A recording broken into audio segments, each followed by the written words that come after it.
کھلے آنکھ سلے اللہ کہتے کہتے، کھلے آنکھ سلے اللہ کہتے کہتے۔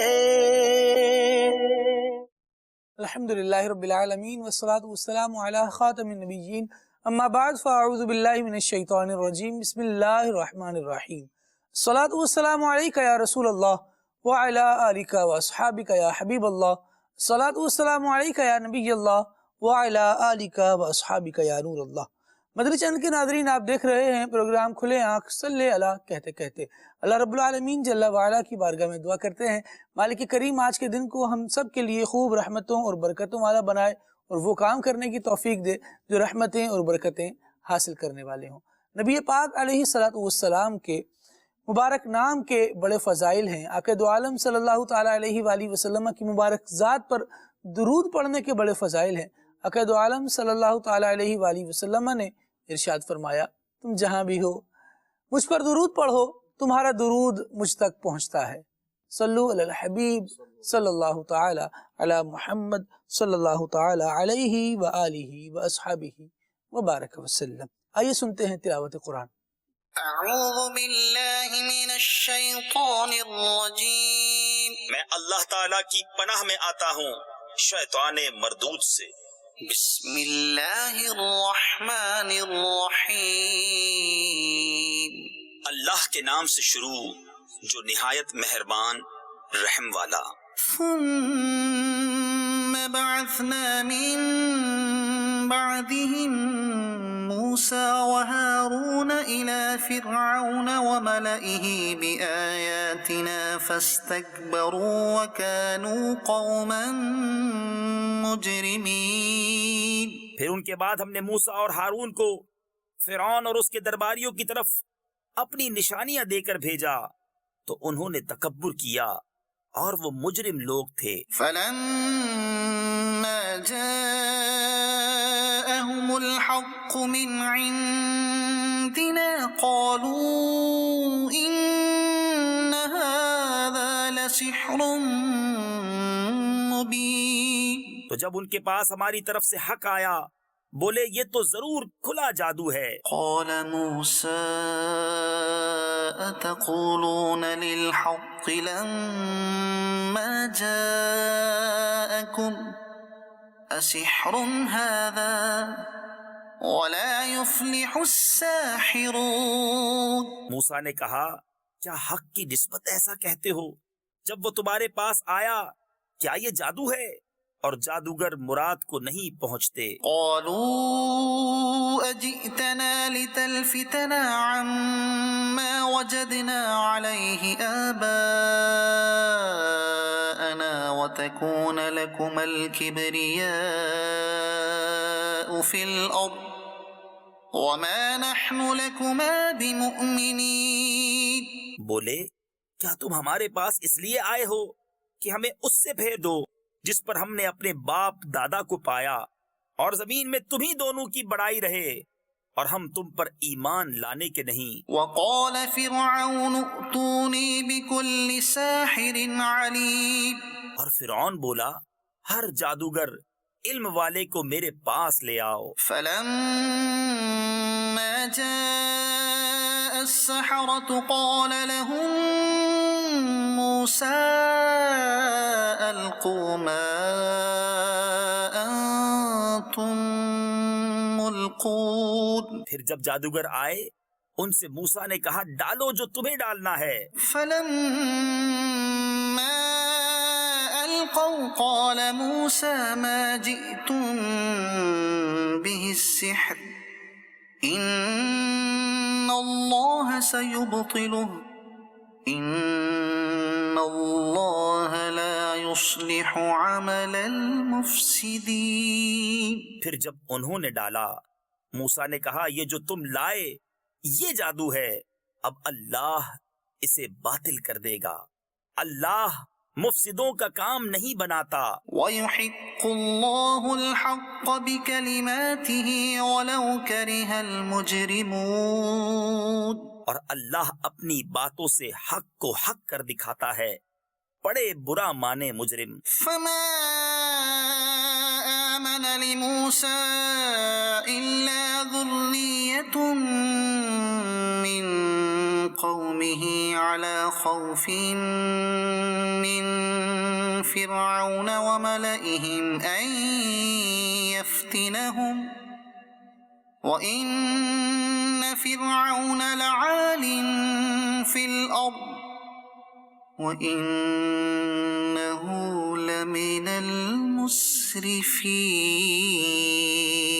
تو موسیٰ پر ایمان نہ لائے مگر اس کی قوم کی اولاد سے کچھ لوگ فرعون اور اس کے درباریوں سے ڈرتے ہوئے کہ کہیں انہیں ہٹنے پر مجبور نہ کر دیں، اور بے شک فرعون زمین میں سر اٹھانے والا تھا اور بے شک وہ حد سے گزر گیا۔ وقال موسى يا قوم إن كنتم آمنتم بالله فعليه توكلوا إن كنتم مسلمين۔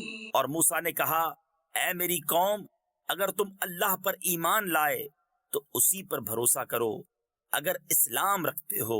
صدق اللہ العظیم۔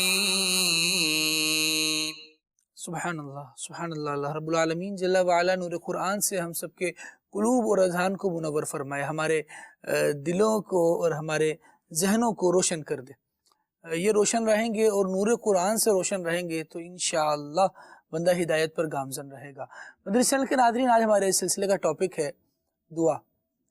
یہ دعا وہ ہے جو اللہ تبارک و تعالیٰ سے کی جائے، اللہ تبارک و تعالیٰ اس کو قبول فرماتا ہے۔ بندہ مومن کی دعا کو ضائع نہیں ہونے دیا جاتا، یہ کسی نہ کسی صورت میں اس کے لیے قبول ہوتی ہے، اور کس طرح قبول ہوتی ہے، کیا معاملات ہوتے ہیں، انشاءاللہ اس کو آگے ڈسکس کیا جائے گا۔ ملفوظات اعلی حضرت میں ایک واقعہ بیان کیا گیا ہے۔ ایک شخص تھا، بڑا نادار تھا، محتاج قسم کا آدمی تھا، یوں تھا کہ رات کو کھانے تک کی روٹی کے اخراجات اس کے پاس نہیں تھے کہ رات کا رزق کیا کھائے، کیسے کھائے۔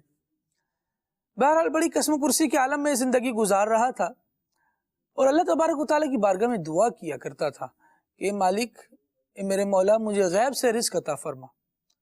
اس کا یہ معمول تھا کہ اپنے رب کی بارگاہ میں دعا کرتا رہتا۔ ایک دن ایسا ہوا کہ ایک جانور اس کے گھر میں آ گیا، تو یہ سمجھنے لگا کہ میں تو اللہ کی بارگاہ میں دعا کرتا تھا کہ مولا مجھے غیب سے رزق عطا فرما، تو آج تو میری دعا قبول ہو گئی، آج جانور آ گیا ہے۔ خیر اس نے جانور پچھاڑا اور اس کو ذبح کیا اور کھا گیا۔ بڑا خوش ہوا کہ مالک کریم نے مجھے ایسا نوازا ہے۔ تھوڑی دیر میں اس جانور کا مالک اس کے دروازے پر آ گیا کہ بھئی میرا جانور۔ اس نے کہا وہ تو میں کھا گیا۔ اب معاملہ آگے بڑھا۔ یہ واقعہ حضرت سیدنا داؤد علیہ نبینا علیہ السلام کے زمانے کا ہے۔ تو وہ بندہ اسے جو فقیر تھا پکڑ کر حضرت داؤد علیہ السلام کی بارگاہ میں لے گیا، کہنے لگا کہ حضرت یہ مسئلہ ہے، یہ بندہ ہے، اس نے میرا جانور ذبح کیا ہے اور کھا گیا ہے، اب مجھے بدلہ دلوائیے۔ حضرت نے فرمایا تو امیر آدمی ہے، ایسا کر معاف کر دے، اس کو جانے دے۔ تو کہنے لگا حضرت میں معافی دینے کے موڈ میں نہیں ہوں، معافی نہیں دوں گا، میں اپنا حق کا مطالبہ کر رہا ہوں، مجھے میرا حق دلوایا جائے۔ اس نے داؤد علیہ السلام نے ارشاد فرمایا کہ جو جانور اس نے کھا لیا اسی کا تھا، چھوڑ دو، اسی کا تھا، وہ تمہارا کوئی مطالبہ نہیں بنتا۔ اس نے کہا نہیں نہیں، یہ کیا بات کر دی آپ نے، میرا مطالبہ کیسے نہیں بنتا، میرا تو مطالبہ بنتا ہے، میرے پاس سے بھاگ کر اس کے پاس گیا تھا۔ تو اس شخص نے کہا کہ میرے پاس تو جانور ایسے ہی آیا تھا، بہرحال اب تو جو ہونا تھا ہو چکا ہے، میرے لیے کیا حکم ہے۔ داؤد علیہ السلام نے اس کو کہا، جو مالدار تھا جس کا جانور بھاگا تھا، اس سے فرمایا کہ تمہارا جو جانور بھاگ کر اس تک پہنچا تھا، دراصل معاملہ یہ ہے کہ صرف وہ جانور ہی نہیں بلکہ اس کے علاوہ بھی جو کچھ مال و اسباب تمہارے پاس ہے وہ سب اسی کا تو ہے۔ یہ اور بگڑ گیا کہ میں تو اپنے جانور کو واپس لینے آیا تھا، انہوں نے باقی مال بھی اسی کے ذمہ پر دے دیا۔ پھر داؤد علیہ السلام نے ارشاد فرمایا بلکہ جو مال ہے صرف وہی نہیں بلکہ تم بھی اسی کے غلام ہو۔ اس نے کہا کہ حضرت میں اپنا جانور کا مطالبہ کر رہا ہوں اور آپ نے میرا سارا مال اور مجھے بھی اس کی غلامی میں دے دیا، یہ کیا معاملہ ہے؟ مجھے انصاف چاہیے، مجھے حق چاہیے۔ حضرت داؤد علیہ السلام نے ارشاد فرمایا اچھا اگر تم اتنے ہی حق کو چاہنے والے ہو، حق کو طلب کرنے والے ہو تو آؤ میرے ساتھ چلو۔ اب حضرت داؤد علیہ السلام یہ فقیر جو دعائیں کیا کرتا تھا اور وہ بندہ جس کا جانور بھاگا تھا، یہ تینوں افراد ساتھ چلے، معاملہ پھیل گیا، لوگوں میں بات پہنچی تو لوگ بھی ساتھ ساتھ ہو لیے کہ آپ اللہ تبارک و تعالیٰ کے نبی کیا فیصلہ کروانے والے ہیں اور کیا انجام ہوگا نہ جانے، ایک انتہائی عجیب معاملہ ہمارے سر پر آ گیا ہے۔ لوگ ساتھ ساتھ ہو گئے، بڑا ہجوم لگ گیا۔ حضرت داؤد علیہ السلام ان تینوں افراد اور ساری جو اس وقت لوگ موجود تھے سب کو لے کر ایک درخت کے پاس پہنچے اور حکم دیا کہ اس درخت کے نیچے کھدائی کی جائے۔ اس درخت کے نیچے کھدائی کی گئی تو کافی بڑا گڑھا کھودنے کے بعد ایک سر برآمد ہوا اور اس سر کے ساتھ ایک خنجر بھی تھا۔ اب اللہ تبارک و تعالیٰ کے نبی حضرت سیدنا داؤد علیہ السلام نے ارشاد فرمایا کہ درخت تو گواہی دے کہ ہوا کیا ہے، یہ سر کس کا ہے، یہ خنجر کیا ہے اور یہ کیا معاملہ ہے۔ تو اس درخت نے گواہی دی کہ یا نبی اللہ جو میں نے دیکھا وہ میں عرض کرتا ہوں، اور وہ یہ ہے کہ یہ جو بندہ آج مالدار ہے اور جو آج فقیر ہے، اس فقیر کا جو باپ تھا یہ سر اس بندے کا ہے، اور یہ جو مالدار آج بنا ہوا ہے دراصل اس کا معاملہ یہ تھا کہ اس مالدار کا غلام تھا، یہ اس نے موقع پا کر میرے سائے میں آ کر اس حقیقی مالدار کو جس کا یہ غلام تھا اسے قتل کیا، یہاں گڑھا کھود کر اس کا سر دبا دیا، خنجر بھی یہیں دفن کر دیا، اور اس کے بعد جتنا مال و اسباب اس کا تھا یہ سب کا مالک بن گیا۔ آج جو بندہ فقیر ہے وہ اس وقت بہت کم سن تھا لیکن مالدار بندے کا بیٹا تھا، یہ غلام تھا، اس غلام نے کیا کیا کہ ساری دولت پر قبضہ کر لیا اور اس بچے کو ایسے ہی دھتکار دیا اور اپنے آپ سے دور کر دیا۔ آج اللہ تبارک و تعالیٰ نے اس کی دعاؤں کو ایسا قبول فرمایا ہے کہ یہ رب سے دعا کرتا تھا میرے مالک مجھے غیب سے رزق عطا فرما، تو دراصل جو مال اس ظاہری مالدار کے پاس تھا وہ سب کا سب دراصل تھا ہی اس بچے کا جو اس کی دعا کی برکت سے رب العالمین جل وعلا نے اسے لوٹا دیا۔ مدنی چینل کے ناظرین، اللہ تبارک و تعالیٰ سے دعا کرتے رہیں، حق مارا نہیں جائے گا، حق مل کر رہے گا، لیکن اپنے آپ کو اللہ تبارک و تعالیٰ کا بندہ بے دام جان کر اس کی بارگاہ میں عاجزی انکساری کے ساتھ، عجز و انکساری کے ساتھ دعائیں کرتا رہے، اور اللہ تبارک و تعالیٰ کی بارگاہ میں یہ یقین رکھے، اس کی ذات پر یقین رکھے کہ میری دعا رائگاں نہیں ہوگی، ضائع نہیں جائے گی، اللہ کریم ضرور قبول فرمائے گا۔ سلسلے کو مزید آگے بڑھائیں گے انشاءاللہ، دعا کے حوالے سے مزید مدنی پھول بھی شامل کریں گے۔ ابھی مبلغین کا تعارف آپ کو پیش کرتا چلوں، میرے ساتھ بالکل قریب موجود ہیں سید قذافی اتاری مدنی دامت برکاتہم العالیہ، اور ساتھ تشریف فرما ہے مولانا عابد مدنی اتاری، اور نعت خواں وقار بھائی ہمارے ساتھ بھی موجود ہیں، اور وقار اتاری صاحب سے انشاءاللہ کلام سنیں گے۔ آئیے دیکھتے ہیں کون سا کلام سناتے ہیں۔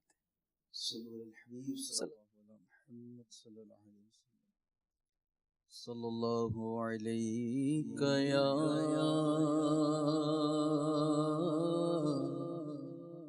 رسول اللہ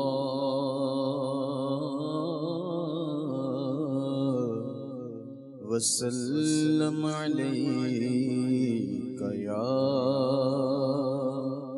حبیب اللہ، تیرے قدموں میں جو ہیں غیر کا منہ کیا دیکھیں،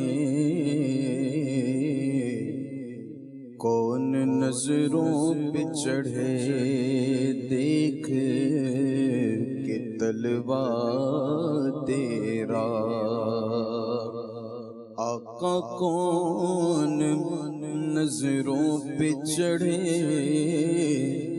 دیکھ کہ تلوا تیرا، تیرے ٹکڑوں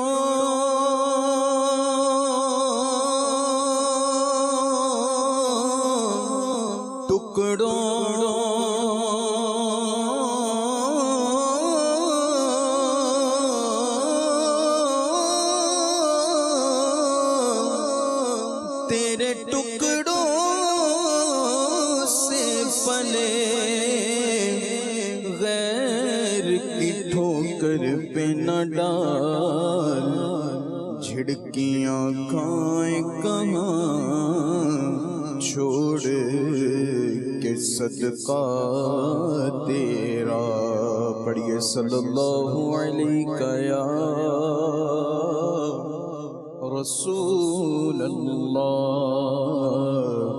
وسلم علیک یا حبیب اللہ۔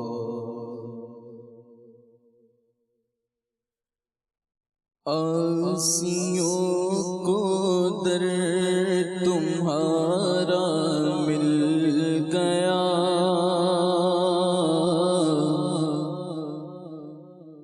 آسیوں کو در تمہارا مل گیا، آسیوں کو در تمہارا مل گیا، آسیوں کو در تمہارا مل گیا، آسیوں کو در تمہارا مل گیا، بے ٹھکانوں کو ٹھکانہ مل گیا، بے ٹھکانوں کو ٹھکانہ مل گیا، آسیوں کو در تمہارا مل گیا، آسیوں کو در تمہارا مل گیا۔ فضل رب سے پھر کمی کس بات کی، فضل رب سے پھر کمی کس بات کی، مل گیا سب کچھ جو طیبہ مل گیا، مل گیا سب کچھ جو طیبہ مل گیا، مل گیا سب کچھ جو طیبہ مل گیا، آسیوں کو در تمہارا مل گیا، بے ٹھکانوں کو ٹھکانہ مل گیا، اور کشف راز مررانیوں ہوا، کشف راز مررانیوں ہوا، کشف راز مررانیوں ہوا، تم ملے تو حق تعالی مل گیا، تم ملے تو حق تعالی مل گیا، آسیوں کو در تمہارا مل گیا، بے ٹھکانوں کو ٹھکانہ مل گیا،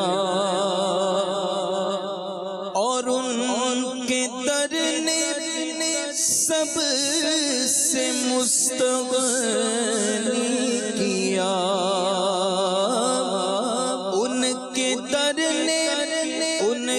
در نے سب سے مستغنی کیا، بے طلب بے خواہش اتنا مل گیا، بے طلب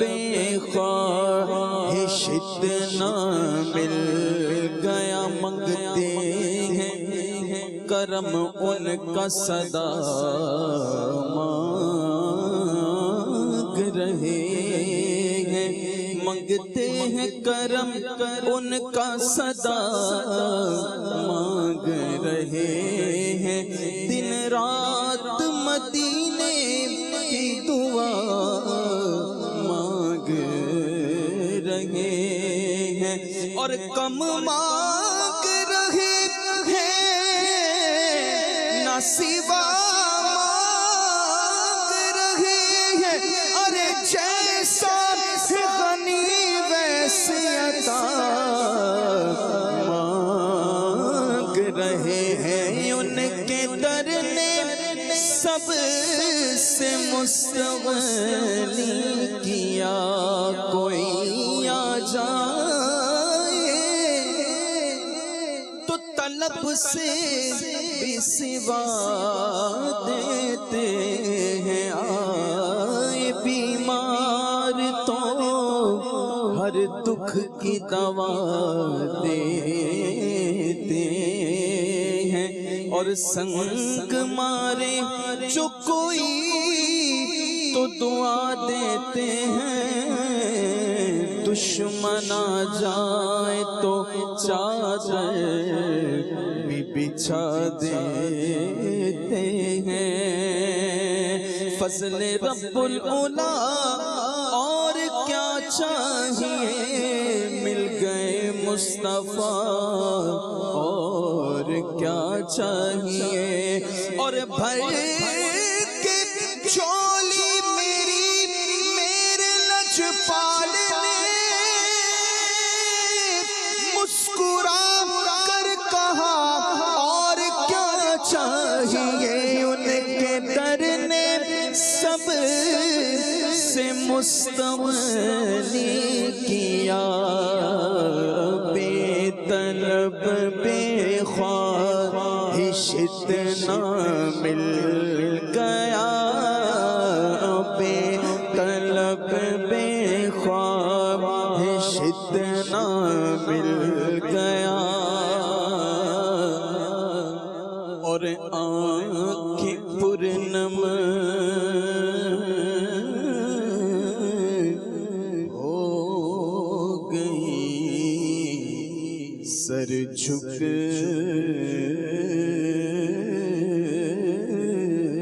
گیا، آنکھیں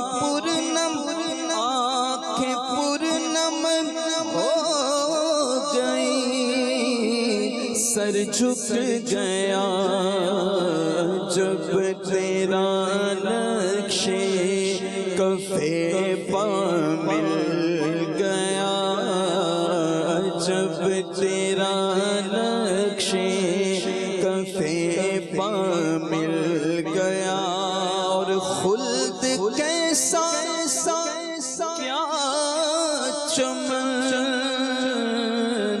کس کا وطن، ارے خلد کیسا کیا چمن، کس کا وطن، مجھ کو صحرائے مدینہ مل گیا، مجھ کو صحرائے مدینہ مل گیا، مجھ کو صحرائے مدینہ مل گیا، اور ان کے طالب نے جو چاہا پا لیا، ان کے طالب نے جو چاہا پا لیا، ان کے سائل نے جو مانگا مل گیا، ان کے سائل نے جو مانگا مل سائل نے جو مانگا مل گیا، واہ کیا جود و کرم ہے، شہبت تیرا، واہ کیا جود و کرم ہے، شہبت تیرا، نہیں سنتا ہی نہیں مانگنے والا تیرا، اور دھار چلتے ہیں عطا کے وہ ہے قطرہ تیرا،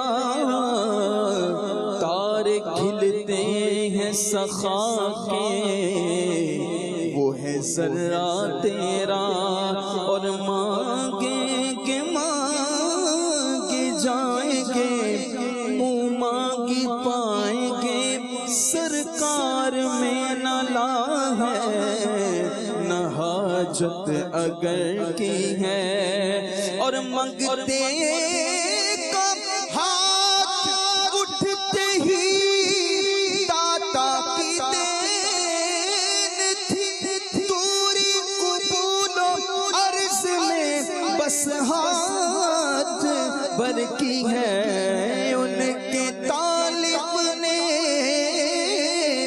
جو چاہا پا لیا، ان کے سائل نے جو مانگا مل گیا، تیرے در کے ٹکڑے ہیں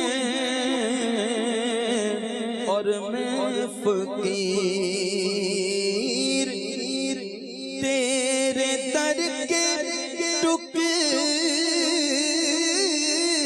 ہیں اور میں فقیر، مجھ کو روزی کا ٹھکانہ مل گیا، مجھ کو روزی کا ٹھکانہ مل گیا، مجھ کو روزی کا ٹھکانہ مل گیا، مجھ کو روزی کا ٹھکانہ مل گیا، اپنی اوقات صرف اتنی ہے، کچھ نہیں بات صرف اتنی ہے کہ قلبی ٹکڑوں پہ تیرے پلتے تھے، اب بھی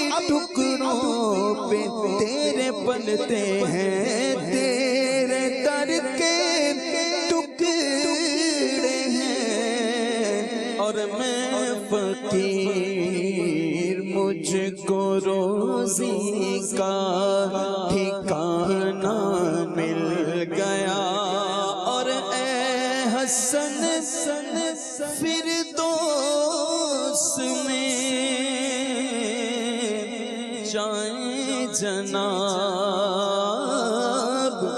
اے حسن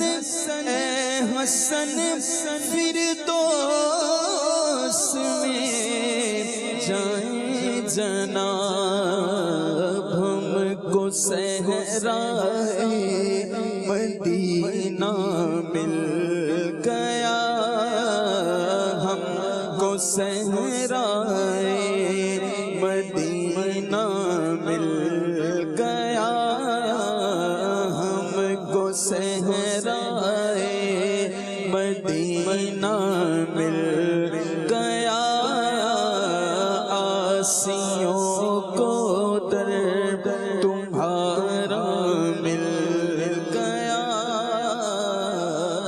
بے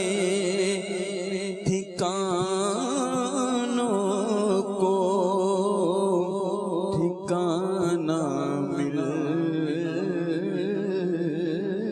گیا۔ سبحان اللہ سبحان اللہ سبحان اللہ، بہت پیارا کلام استاد زمن شہنشاہ سخن مولانا حسن رضا خان بریلوی رحمۃ اللہ تعالیٰ علیہ کا، ماشاءاللہ بہت پیارا پڑھا، اللہ کریم قبول فرمائے اور ہم سب کو نبی پاک علیہ السلام کی اور محبت نصیب فرمائے۔ مدنی چینل کے ناظرین، آج اس سلسلے کا ٹاپک ہے دعا۔ اللہ رب العالمین جل وعلا کی بارگاہ سے طلب کرنا، مانگنا، اور اپنے آپ کو محض اس کے کرم کے آس پر لگائے رکھنا کہ بس اللہ کا کرم ہے تو ہم چل رہے ہیں، اور وہ کرم فرمائے گا ہم چلتے رہیں گے. جب وہ چاہے گا رزق کشادہ فرما دے گا، جب وہ چاہے گا کہ رزق روک دیا جائے تو ہم اس کی بارگاہ سے دعا کرتے ہیں مولا ایسا نہ ہو، تو عطا فرما، تیرے خزانے بھرے ہیں، اور بل یداہ مبسوطتان ینفق، یہ اللہ تبارک و تعالیٰ کی شان ہے. رب العالمین جل وعلا ہمیں خوب عطا فرمائے، عطا فرماتا رہے. بلکہ اس کا ارشاد ہے وَاسْأَلُوا اللَّهَ مِن فَضْلِهِ، اللہ تبارک و تعالیٰ سے اس کے فضل کا سوال کرو، فضل مانگو. اللہ تبارک و تعالیٰ مانگنے والوں کو پسند فرماتا ہے، جو اس کی ذات سے مانگتے ہیں، دنیا کو چھوڑ کر رب العالمین جل وعلا کی ذات کی طرف اپنی کامل توجہ بالکل رکھتے ہیں، اور پھر اس سے طلب کرتے ہیں کہ مولا تو ہماری دنیا کی حاجات میں بھی ہمارا کفیل ہو، تو ہماری آخرت کی ضروریات کو بھی پورا فرما. جب بندہ مانگتا ہے اللہ تبارک و تعالیٰ خوش ہوتا ہے، اور جو نہیں مانگتا یہ مالک ایسا ہے. یعنی دنیا کا تو معاملہ یہ ہے کہ مانگنے والے کو ناپسند کیا جاتا ہے. کیا بات ہے. یہاں اللہ تبارک و تعالیٰ ارشاد فرماتا ہے کہ مجھ سے مانگو میں عطا کروں گا، مجھ سے مانگو میں تمہیں دوں گا، اور نہ مانگنے والوں سے ناراض ہوتا ہے. آئیے آیات قرآنیہ اس بارے میں ہماری کیا رہنمائی کر رہی ہیں، ایاز بھائی سے جانتے ہیں. ایاز بھائی، رب اور رب کا کلام مانگنے والوں کو بلا رہا ہے. بے شک خالد بھائی، اللہ تبارک و تعالیٰ کلام مجید فرقان حمید کی بہت ساری آیات کریمہ کے اندر اللہ تبارک و تعالیٰ نے مانگنے کی ترغیب جو ہے وہ ارشاد فرمائی ہے، اور اپنی رحمت کی طرف جو ہے وہ اللہ تبارک و تعالیٰ نے متوجہ فرمایا ہے، اور اپنی رحمت کی وسعت کو اللہ تبارک و تعالیٰ نے بیان فرمایا ہے. واہ واہ واہ. یقیناً جب رحمت کی وسعت پر نظر ہوگی تو بندہ دعا کی طرف بڑھے گا. آہا. اور ایک مقام پر جیسے کہ اللہ تبارک و تعالیٰ نے ارشاد فرمایا ادعونی استجب لکم، سبحان اللہ، کہ مجھ سے دعا مانگو میں تمہاری دعا کو قبول کروں گا. یہ مجدہ عطا فرمایا اللہ تبارک و تعالیٰ نے کہ جو مجھ سے مانگے گا میں اس کی دعا کو قبول کروں گا. قبولیت اللہ تبارک و تعالیٰ کی طرف سے ہے.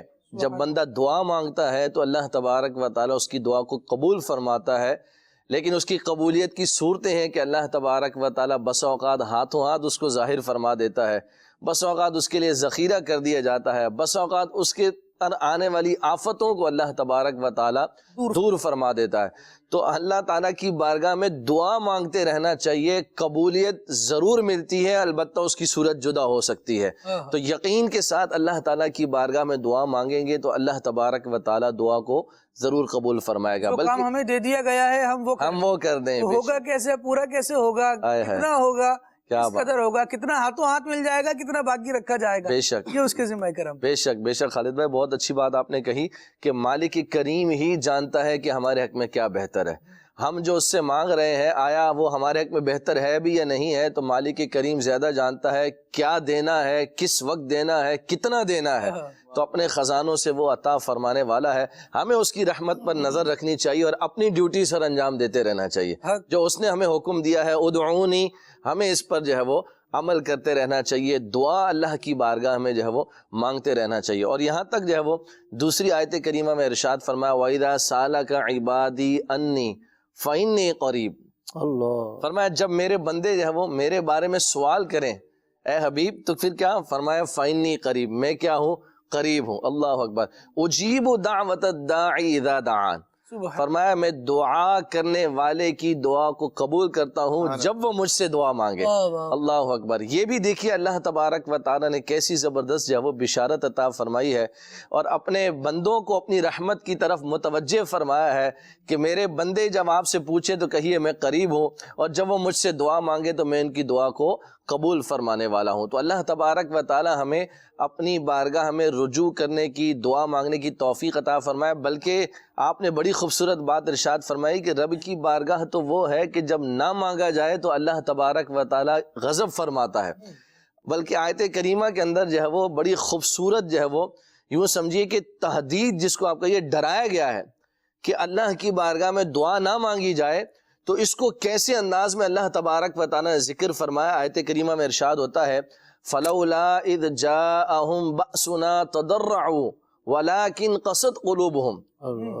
فرمایا کہ کیوں نہیں جب ان پر ہمارا عذاب آیا تو گڑ گڑاتے ہوئے ہماری بارگاہ میں حاضر ہوتے، ولیکن قست قلوبہم، لیکن ان کے دل جو ہے وہ سخت ہو چکے تھے۔ اب دیکھیے اللہ تبارک و تعالیٰ کیا ارشاد فرما رہا ہے کہ عذاب آیا تو ہماری بارگاہ میں گڑ گڑاتے ہوئے حاضر ہوتے، اگر دعا مانگتے تو رب العالمین ان سے عذاب کو دور فرما دیتا۔ اللہ سے ضرور دعا کریں تو اللہ تبارک و تعالیٰ دعا کو قبول فرمانے والا ہے۔ اللہ تبارک و تعالیٰ دعا کو ایسا قبول فرماتا ہے، کبھی کبھی ہمارے وہم و گمان میں نہیں ہوتا کہ یہ جو ہمیں چیز کے بارے میں سوچ رہے ہوتے ہیں کچھ ملا ہے، کیوں ملا ہے، کیسے ملا ہے، کس لیے مل گیا ہے، یہ سمجھ نہیں آ رہا ہوتا۔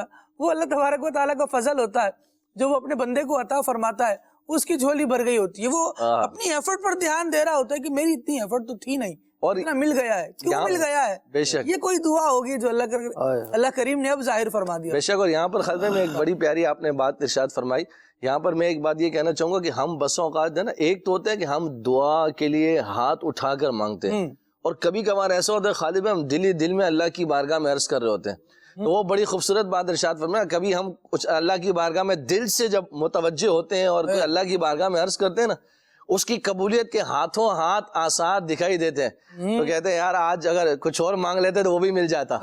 تو اس میں بزرگان دین فرماتے ہیں جب کبھی تم ایسا کچھ دیکھو کہ تم نے کچھ مانگا اور مل گیا تو پھر اللہ کی بارگاہ میں جنت کا سوال کرو کہ وہ دن تمہارے لیے قبولیت کا دن ہے، اللہ تبارک و تعالیٰ تمہیں جنت عطا فرمائے گا۔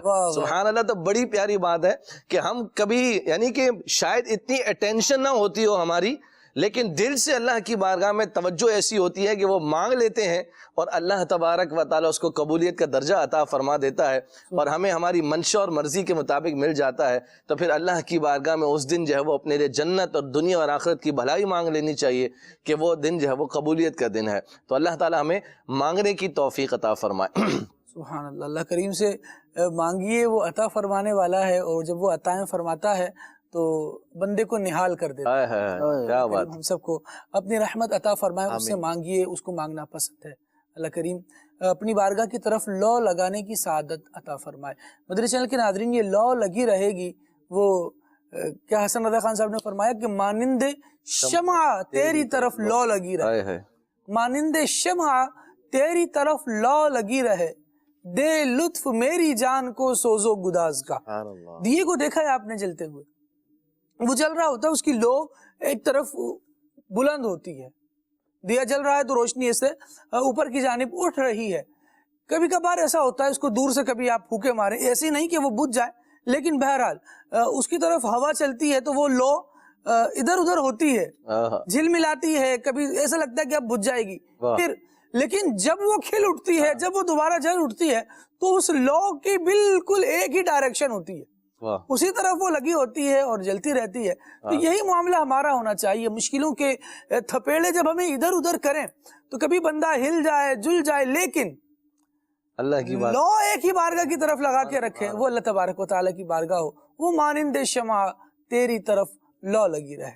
مانند شمع تیری طرف لو لگی رہے، مانند شمع تیری طرف لو لگی رہے، مانند شمع تیری طرف لو لگی رہے، دے لطف میری جان کو سوزو گداز کا۔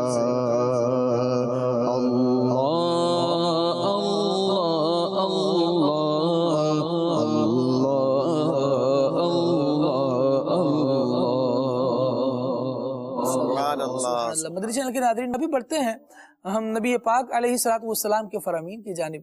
آقا دو عالم صلی اللہ تعالیٰ علیہ وآلہ وسلم دعا مانگنے والوں کے بارے میں کیا ارشاد فرما رہے ہیں، دعا کو کیا حیثیت احادیث میں حاصل ہے، کس طرح سے ڈیفائن کیا گیا ہے، سید قذافی شاہ صاحب سے اس کے بارے میں جانتے ہیں۔ الحمدللہ، دیکھیں دعا جو ہے نبی پاک صلی اللہ علیہ وسلم کی تعلیمات میں ایک بہترین تعلیم ہے۔ سبحان اللہ۔ یعنی آقا دو جہاں صلی اللہ علیہ وسلم جو ہے وہ کثرت سے دعا فرمایا کرتے تھے، کثرت سے آپ کی جو حیات طیبہ کا جو ہے مطالعہ کیا جائے نا، تو آپ صلی اللہ علیہ وسلم کثرت سے جو ہے وہ دعا فرمایا کرتے ہیں۔ کیا بات ہے۔ اچھا پھر آپ دیکھیں کہ کھانا کھانے سے پہلے کی دعا، کھانا کھانے سے بعد کی دعا، سفر کی دعا، ٹھیک ہے، پانی پینے کی دعا، مطلب اگر دعاؤں کے اوپر اگر دیکھا جائے تو بڑی بڑی کتابیں اس کے اوپر لکھی گئی ہیں بالکل، کہ نبی پاک علیہ الصلوۃ والسلام نے کس موقع پر اللہ کی بارگاہ میں کیا دعائیں مانگی اور ہمارے لیے وہ کیا سنت ہے۔ پورا ایک چیپٹر ہے اس کے اندر کہ بالکل کوئی ایسا موقع، کوئی ایسا محل زندگی، کوئی ایسا پہلو، اس میں ہر جگہ آپ کو دعا ہی دعا ملے گی، اللہ کی بارگاہ میں التجائیں کرنا، دعا مانگنا ملے گا۔ نبی پاک علیہ السلام کی حدیث پاک ہے، آقا دو جہاں صلی اللہ علیہ وآلہ وسلم کی حدیث ہے، فرماتے ہیں کہ اللہ تبارک و تعالی ارشاد فرماتا ہے، میں اپنے بندے کے گمان کے پاس ہوں، میں اپنے بندے کے گمان کے مطابق معاملہ کرتا ہوں۔ اور نبی پاک علیہ السلام نے مزید فرمایا کہ حدیث قدسی یعنی اللہ تبارک و تعالیٰ کیا فرما رہا ہے، اور میں اس کے ساتھ ہوں جب مجھ سے دعا کرے۔ یعنی اللہ تبارک و تعالیٰ اس بندے کی، اللہ تبارک و تعالیٰ اس بندے کے ساتھ ہے کہ جب بندہ اللہ کی بارگاہ میں التجا کرتا ہے، اس کی بارگاہ میں دعا کرتا ہے۔ نبی پاک علیہ السلام نے فرمایا اللہ تعالیٰ کے نزدیک کوئی چیز دعا سے بزرگوں برتر نہیں، یعنی دعا جو ہے وہ بہترین، سب سے بہترین چیز ہے اللہ تبارک و تعالیٰ کے نزدیک۔ پھر نبی پاک علیہ السلام نے فرمایا کہ اللہ تبارک و تعالیٰ اپنے رب تبارک و تعالیٰ عز و جل سے، نبی پاک علیہ السلام فرماتے ہیں، اپنے رب عز و جل سے نقل فرماتے ہیں حدیث قدسی میں کیا ہے کہ اے آدم، اے فرزند آدم، تو جب تک مجھ سے دعا کرتا ہے اور میرا امیدوار رہے گا، میں تیرے گناہ کیسے ہی ہوں معاف فرماتا رہوں گا اور مجھے کچھ پرواہ نہیں۔ ایک اور حدیث پاک میں ہے کہ نبی پاک علیہ السلام نے فرمایا کہ کیا میں تمہیں وہ چیز نہ بتاؤں جو تمہیں تمہارے دشمن سے نجات دے اور تمہارے رزق وسیع کر دے۔ رات دن اللہ تعالیٰ سے دعا مانگتے رہو کہ دعا سلاح مومن یعنی مومن کا ہتھیار ہے۔ ایک اور حدیث پاک میں نبی پاک علیہ السلام نے ارشاد فرمایا کہ دعا مسلمان کا ہتھیار ہے اور دین کا ستون اور آسمان و زمین کا نور ہے۔ سبحان اللہ۔ اور ایک حدیث پاک میں کیا فرمایا کہ دعا مخ العبادہ، کہ دعا عبادت کا مغز ہے۔ اور ایک اور جگہ پہ ارشاد فرمایا هو العبادہ، کہ یہ تو ایک عبادت ہے۔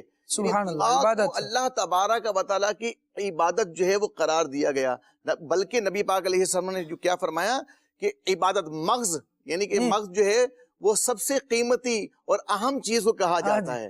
تو نبی پاک علیہ السلام نے گویا کہ عبادتوں کا مغز جو ہے وہ دعا کو قرار دیا ہے۔ اور آقا دو جہاں صلی اللہ علیہ وسلم موقع با موقع جو ہے وہ دعائیں فرمایا کرتے تھے، اللہ کی بارگاہ میں التجائیں کیا کرتے تھے۔ اور احادیث کے اوپر دیکھیں، پہلے ہم نے اللہ تبارک تعالیٰ کا فرمان سنا کہ قرآن مجید فرقان حمید میں دعا کی ترغیب ارشاد فرمائی گئی۔ اب احادیث کریمہ کے اندر ہم سن رہے ہیں کہ نبی پاک علیہ السلام دعا کی ترغیب ارشاد فرما رہے ہیں۔ اب ہمیں یقین کامل کے ساتھ کہ ہم اللہ کے حکم کی فرمانبرداری کر رہے ہیں، نبی رحمت شفیع امت صلی اللہ علیہ وسلم کی سنت کی اتباع کر رہے ہیں، آپ کے فرمان کی پیروی کر رہے ہیں، اور لبیک کہتے ہوئے دعائیں مانگتے رہنا چاہیے اس ایقان کے ساتھ، اس یقین کے ساتھ جو پروردگار ہماری دعاؤں کو قبول فرمائے گا۔ جو آیت کریمہ میں لفظ ارشاد ہوا نا، اجیب دعوت الداعی اذا دعان، اس کی تفسیر میں لکھا ہے کہ اللہ تبارک و تعالیٰ کیسے جواب دیتا ہے بندے کو جب وہ دعا کرتا ہے۔ تو فرمایا گیا جب بندہ اللہ تبارک و تعالیٰ کی بارگاہ میں کرتا ہے اللہم اے میرے رب، یا کہے یا ربی اے میرے رب، تو اللہ تبارک و تعالیٰ ارشاد فرماتا ہے لبیک عبدی، میرے بندے میں حاضر ہوں۔ یعنی یوں اللہ تبارک و تعالیٰ ایسی اجابت اور اللہ تبارک و تعالیٰ کی طرف سے ایسی عنایت یہ دعا مانگنے والوں کے حصے میں آتی ہے۔ بندہ دعا مانگے، اور دعا کیسے مانگے، ہم پتہ ہے کیا کر رہے ہوتے ہیں، ہم کر رہے ہوتے ہیں جب تک ڈاکٹر نے جواب نہیں دینا نا، تب تک ہم نے دعا کے لیے ہاتھ نہیں اٹھا، تب تک لگے ہوئے ہیں اپنی ایفرٹ پر اور اپنی کوشش پر کہ ہم کر لیں گے، جی ہو جائے گا، ارے بس اچھا اس ہاسپٹل سے نہیں ہوا، اس سے بہتر ڈاکٹر ہے، اس سے بہتر سرجن ہے، ساری جگہوں پر گھوم رہے ہوتے ہیں۔ ڈاکٹر اور علاج بالکل ہونا چاہیے، کروانا چاہیے، نبی پاک علیہ السلام کی سنتوں میں شامل ہے، آقا کریم علیہ السلام کا انداز ہے۔ لیکن اس سے پہلے حضور اکرم صلی اللہ علیہ وسلم کی سیرت کو ذرا دیکھیں نا، تو حضور اکرم صلی اللہ علیہ وسلم رات آرام فرما رہے ہیں، جیسے ہی بیدار ہوتے ہیں، یعنی روایتوں میں تو یہ بات یوں واضح لکھی کہ انبیاء کرام علیہ السلام کی صرف آنکھیں سوتی ہیں، تو وہ جیسے ہی آنکھیں نیند سے کھولی، آنکھ کریم علیہ السلام نے فوراً رب کی بارگاہ میں دعا کر رہے ہیں، آگے فوراً وضو کے لیے بڑھ رہے ہیں، دعا کر رہے ہیں، تیمم فرما رہے ہیں، دعا کر رہے ہیں، ہر چیز میں آپ کو لمحہ لمحہ حضور اکرم صلی اللہ علیہ وسلم کی زندگی میں دعا نظر آئے گی۔ بلکہ دعا کا کیا موقع ہے، کس موقع پر نبی کریم علیہ السلام دعا کر رہے ہیں، ہر موقع پر حضور کا جداگانہ انداز نظر آئے گا۔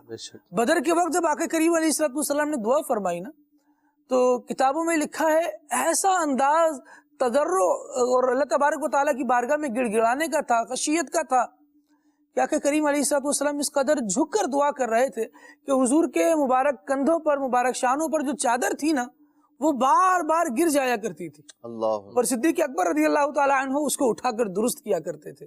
یا رسول اللہ صلی اللہ علیہ وسلم، آپ کے رب نے آپ کی بات سن لی ہے، آپ کے رب نے آپ کی بات سن لی ہے، یوں بار بار نبی کریم علیہ السلام کو کہا جاتا، لیکن حضور کی توجہ ایسی رب کی بارگاہ میں لگی ہوتی کہ وہ دعاؤں کو بڑھاتے رہتے۔ عابد بھائی کیا فرمائیں گے کہ دعا مانگنے میں اس قدر تاخیر کہ جب تک کوئی انڈیکیٹ نہ کرے، کوئی توجہ نہ دلائے، ہم نہیں جا رہے ہوتے۔ حالانکہ بندہ مومن کو تو ہر وقت یہی توجہ رکھنی چاہیے کہ میرا رب، میں نے پکارا اور اس نے قبول فرمانا۔ سبحان اللہ، دعا رب تبارک و تعالیٰ کے ساتھ ایک تعلق ہے بندے کا۔ حضور علیہ السلام نے تعلیم امت کے لیے دعا ارشاد فرمائی، اور وقتاً فوقتاً، اور باقاعدہ حضور علیہ السلام نے دعائیں سکھائیں بھی۔ تو ہمیں دعا کے تعلق سے حضور نبی کریم صلی اللہ علیہ وسلم نے ارشاد فرمایا، اور شاید میں یہ کہوں گا کہ ہم میں سے ہر ایک، اور مدنی چینل کے ناظرین میں سے ہر ایک کی خواہش ہوگی کوئی ایسی چیز مل جائے کہ میری ہر دعا قبول ہو، کوئی ایسا کوئی مل جائے کہ بس اس کا مجھے قبولیت کے بہت زیادہ قریب ہو جاؤں۔ تو ترمذی شریف کے حدیث پاک ہے، حضرت سیدنا ابو ہریرہ رضی اللہ تعالیٰ روایت کرتے ہیں، حضور نبی کریم صلی اللہ علیہ وآلہ وسلم نے ارشاد فرمایا، ادعوا اللہ وانتم موقنون بالاجابہ، اللہ تبارک و تعالیٰ سے دعا مانگو کامل یقین کے ساتھ، اس حال میں کہ تمہیں یقین ہو رب تبارک و تعالیٰ سے دعا مانگنے پر، انتم موقنون بالاجابہ، تو یہ قبولیت کا یقین ہونا، یہ یقین ایک ایسی چیز ہے کہ جو دعا کے قبول ہونے میں بہت زیادہ مؤثر ہے، کہ بندہ جب دعا کرتا ہے اس کو رب تبارک و تعالیٰ پر اتنا بھروسہ ہوتا ہے، اتنا یقین ہوتا ہے کہ وہ دعا مانگتا ہے، اس کی دعا قبول ہو جاتی ہے۔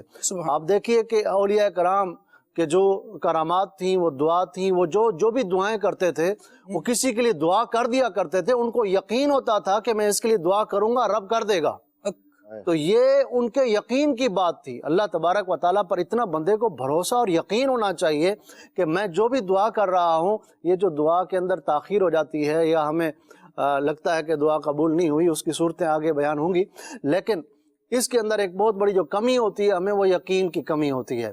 بس یہ میں نے دعائیں مانگی ہیں، نہیں ہوئی۔ اور دوسری بات جو آپ نے کی کہ ڈاکٹر جب جواب دے دیتا ہے جی، اب اس نے کہا جی دعاؤں کی ضرورت ہے، ڈاکٹر نے کہا ہے تو سمجھ آئی آپ کو دعاؤں کی ضرورت ہے، اور ویسے آپ کو پتہ نہیں ہے سب سے پہلے تو اللہ کی بارگاہ میں رجوع کرنا چاہیے تھا۔ حضور علیہ السلام کی زندگی مبارک، حضرت آدم علیہ السلام سے آپ لے کر چلیں، اگر حضرت آدم علیہ السلام نے بھی اللہ کی بارگاہ میں دعا کی تھی تو آپ کی توبہ قبول ہوئی تھی، حضور علیہ السلام کے وسیلے سے دعا کی تھی۔ اور حضرت نوح علیہ السلام کی جو عمر مبارک بڑی تھی، حضرت داؤد علیہ السلام کی عمر مبارک بڑی تھی، اس کے اندر دعا کا حصہ تھا۔ ایسے ہی اب دعا کا سلسلہ چلتا گیا۔ پیارے آقا صلی اللہ علیہ وسلم نے ہر موقع پر، زندگی مبارک میں، جنگ کے موقع پر، اس کے علاوہ اپنے پیارے صحابہ کے لیے دعائیں کی، حضرت انس رضی اللہ عنہ کے لیے دعائیں کی، حضرت سیدنا امیر معاویہ رضی اللہ عنہ کے لیے دعائیں کی۔ جتنے صحابہ آئے سب کو حضور علیہ السلام کی دعا کی تو بات ہی کیا ہے، ہماری قبولیت، ہم یوں کہتے ہیں یا اللہ قبول فرما لے، حضور کی دعا کی تو بات یہ ہے کہ قبولیت خود بڑھ کر گلے لگاتی ہے۔ حضور اکرم صلی اللہ علیہ وسلم تو اپنا چہرہ اقدس اوپر اٹھائے نا تو اللہ تبارک و تعالیٰ ارشاد فرماتا ہے محبوب چاہتے کیا ہو۔ واہ جی واہ۔ تو حضرت سیدہ عائشہ صدیقہ رضی اللہ تعالیٰ عنہ فرماتی ہے نا کہ اللہ تبارک و تعالیٰ کسی کام میں اتنی جلدی نہیں فرماتا جتنی اپنے محبوب کو راضی کرنے میں جلدی فرماتا ہے۔ تو حضور علیہ الصلوۃ والسلام کی تو بات ہی کیا ہے، پیارے آقا صلی اللہ علیہ وسلم نے اپنی امت کو سکھایا، اور یہ یقین کامل ہونا چاہیے۔ آج کل بندہ کہتا ہے جی کوئی ایسا وظیفہ مل جائے، کوئی ایسی بات مل جائے، ٹھیک ہے، ہمیں وہ الفاظ نہیں آتے کہ ہم وہ الفاظ کے ساتھ دعا کریں رب تبارک و تعالیٰ کی رحمت خوش ہو اور ہمیں ڈھانپ لے۔ سبحان اللہ۔ یہ وظیفے یہ کرنا یہ اس لیے ہوتا ہے کہ اللہ تبارک و تعالیٰ کی حمد و ثنا ہو، تعریف ہو، اس کی خوبی کو بیان کیا جائے، اس کی عظمتوں کو بیان کیا جائے۔ پھر دعا ایک عاجزی ہے، جیسے ایاز بھائی نے آیت پڑھی نا شروع میں تکبر کے حوالے سے اور اس طرح تفسیر میں، تو دعا ایک عاجزی ہے۔ بندہ جب اللہ کی بارگاہ میں عاجزی کرتا ہے، گویا دعا مانگتا ہے۔ آپ دعا بھی مانگتے ہیں تو یہ کیا کون سی عاجزی ہے؟ آپ یوں کر رہے ہیں، دعا مانگ رہے ہیں، ہاتھ صحیح نہیں اٹھا رہے، یہ کون سی عاجزی ہے؟ تو اللہ تبارک و تعالیٰ کی بارگاہ میں دل جھکا ہوا ہو، اپنے آپ کو کمتر سمجھے، اپنے آپ کو بندہ سمجھے، کمزور سمجھے، محتاج سمجھے، اور اللہ کی بارگاہ میں اس کی بزرگی کو بیان کرے، اس کی شان کو بیان کرے، پھر اللہ کی بارگاہ میں دعا کرے تو اس کا قرب حاصل ہوگا۔ عاجزی کرے گا، اس کا قرب حاصل ہوگا، جب اس کا قرب حاصل ہوگا تو اس کی رضا حاصل ہوگی، دعا قبول ہوگی۔ پیارے آقا صلی اللہ علیہ وآلہ وسلم کے امت کے اولیاء یہ وہ لوگ تھے جن کی زبانیں پاکیزہ ہوا کرتی تھی، جن کے کھانے پاکیزہ ہوا کرتے تھے، جن کے پہننے پاکیزہ ہوا کرتے تھے، جو لوگوں کو تکلیفیں نہیں دیا کرتے تھے۔ یعنی آج وہ بات ہے جو آپ ارشاد فرما رہے ہیں کہ دعا کی قبولیت میں یہ چیزیں پاکیزہ ہونا بھی شامل ہے۔ بالکل شامل ہے۔ آپ دیکھیں جیسے اسی زبان سے لوگ جو ہے وہ گالیاں بکیں، اسی زبان سے غیبتیں کریں، اسی زبان سے چغلیاں کریں، اسی زبان سے گناہ کریں، اور پھر یہ بھی کہیں جی دعا قبول نہیں ہوتی۔ زبان کو تو پاک کریں، جسم کو بھی پاک کریں، کپڑوں کو بھی پاک کریں۔ ایک شخص نے عرض کیا رسول اللہ صلی اللہ علیہ وآلہ وسلم میں جو بھی دعا کروں وہ قبول ہو جائے۔ ارشاد فرمایا اپنے کھانے کو پاکیزہ کر لو، اس کو حلال لازم کر لو۔ تو یہ جو رزق حلال ہے، پاکیزہ حلال ہے، پاکیزہ رزق ہے، یعنی شبہ والی چیز کو بھی نہ کھائیں۔ حرام تو حرام، جس میں شبہ ہو نا تھوڑا سا بھی، اس کو بھی نہ کھائیں۔ میرے لیے حلال ہے، یہ حرام ہے۔ علم دین حاصل کریں، تبھی جا کے ہمیں پتہ چلے گا کہ چیز حلال ہے کہ حرام ہے۔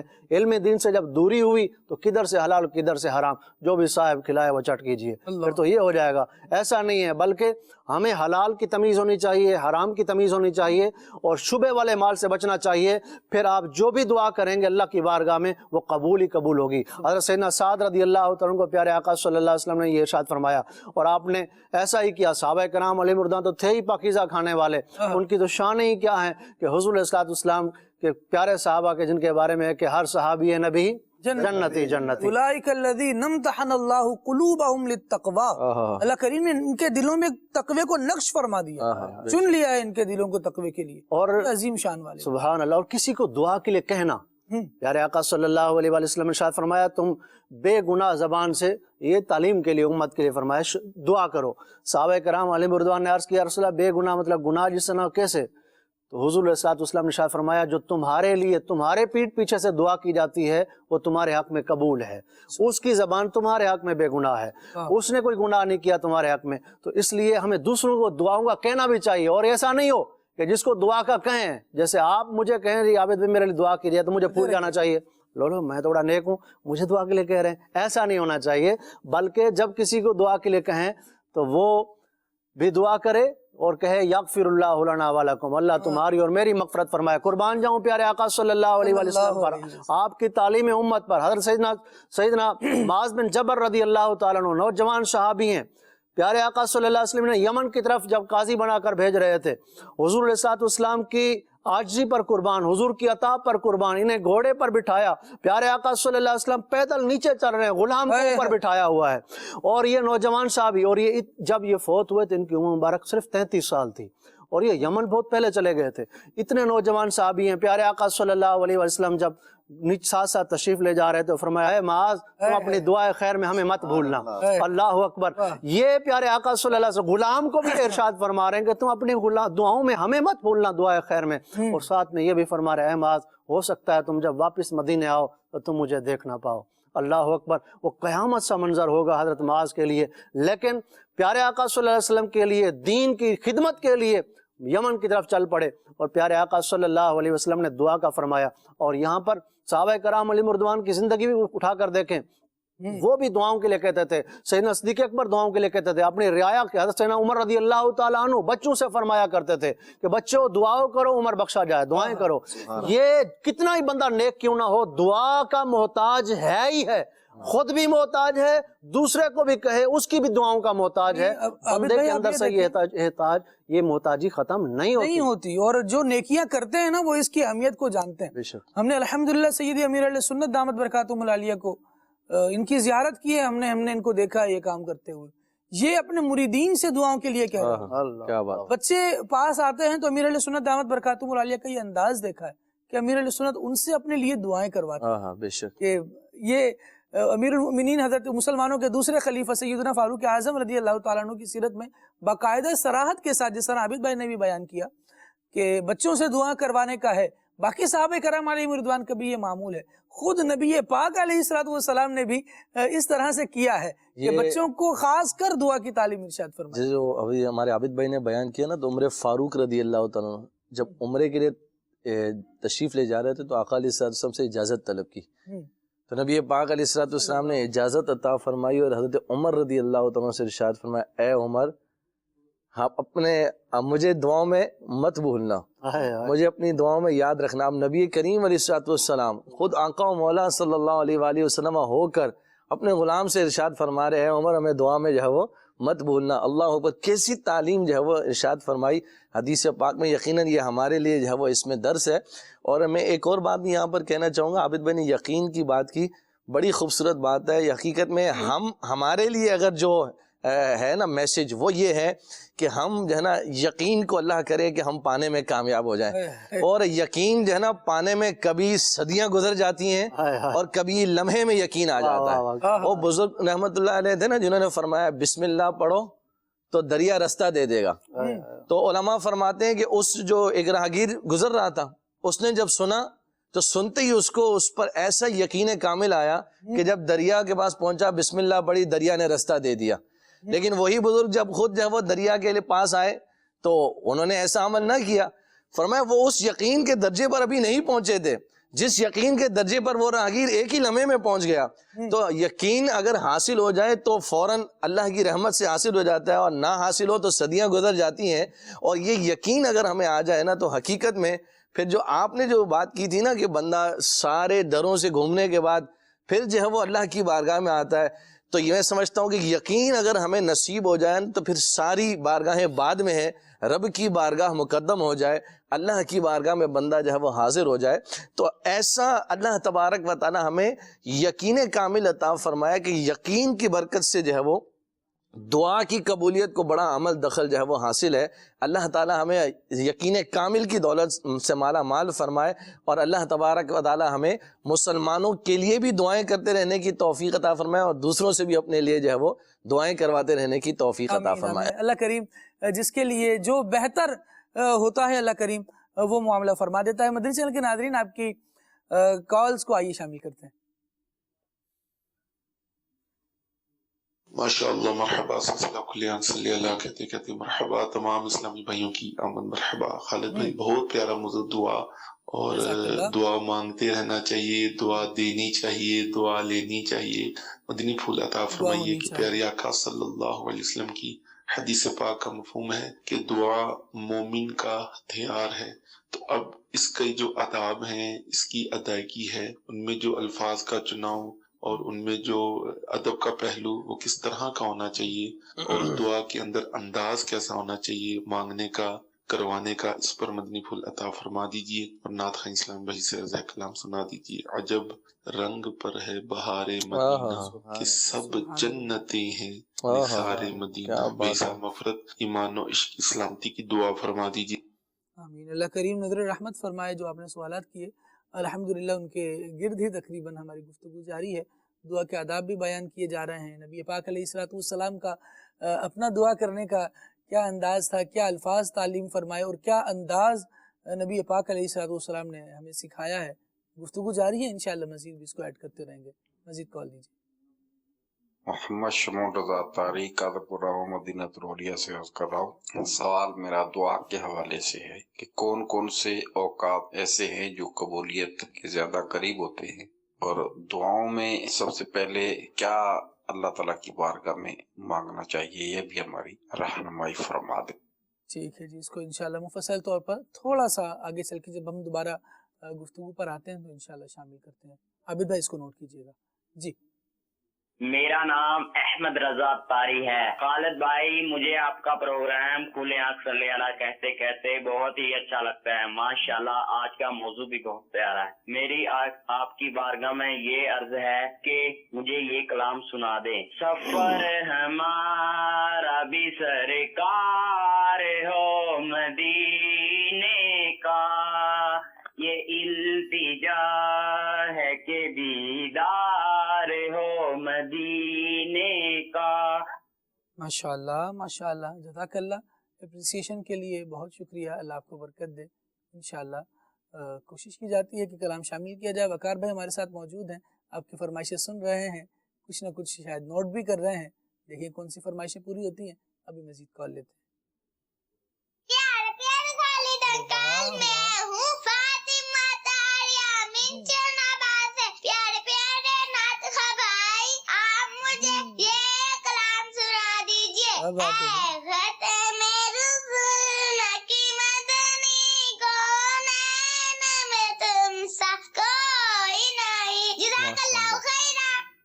سبحان اللہ، ماشاء اللہ، پیاری پیاری بیٹی، پیاری پیاری بچی، آپ نے بہت پیارا سوال کیا اور پیارے کلام کی فرمائش کی، اللہ آپ کو برکت دے۔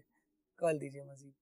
سید تار محمد اکرام اتاری اکاڑ سے عرض کر رہا ہوں، ماشاءاللہ سلسلہ کھلے آنکھ صلی اللہ کہتے کہتے جاری و ساری ہے، جس میں آج موضوع دعا ہے۔ تو ماشاءاللہ خالد بھائی بہت ہی پیارے سلسلے اور مختلف موضوعات لے کر آتے ہیں، پیارے سلسلے ہوتے ہیں، ہمارے علم میں اضافہ ہوتا ہے۔ تو خالد بھائی اور دیگر مبلغین سے عرض ہے کہ دعا کے آداب بتا دیں کہ کیسے دعا مانگی جائے کہ بندے کی دعا قبول ہو، اور کون سے اوقات ہیں جن اوقات میں دعا مانگے بندہ تو دعا قبول ہو، اور کون سے ایسے الفاظ ہیں جو دعا میں اگر ایسے الفاظ استعمال کیے جائیں جس سے دعا قبول ہو۔ اور نعت خواہ اسلامی بھائی سے عرض ہے کہ نعت سنا دیں، مینو مجبوریاں تے دوریاں نے مارے۔ صدلو مدینہ آقا کرو مہربانیاں۔ بہت اچھا اور پیارا ہے، آپ کے سوالات ہیں اور ان کے گرد تقریباً ہماری گفتگو، جیسے میں نے پہلے عرض کیا، جاری ہے۔ انشاءاللہ جب دوبارہ واپس آتے ہیں تو ضرور ان پر مزید کچھ روشنی ان سے لینے کی کوشش کریں گے، اللہ برکت دے۔ مزید کال دیجیے۔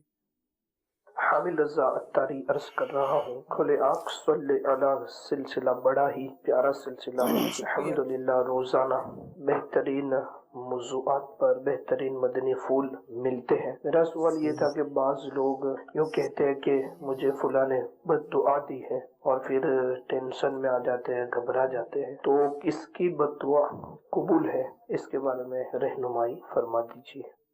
اللہ اللہ اللہ، ایک پیکج ہے ہمارے پاس اس حوالے سے، وہ پیکج شامل کرتے ہیں، انشاءاللہ آپ کا جواب اس میں آ جائے گا۔ عبدالحبیب بھائی کیا ارشاد فرما رہے ہیں، آئیے سنتے ہیں۔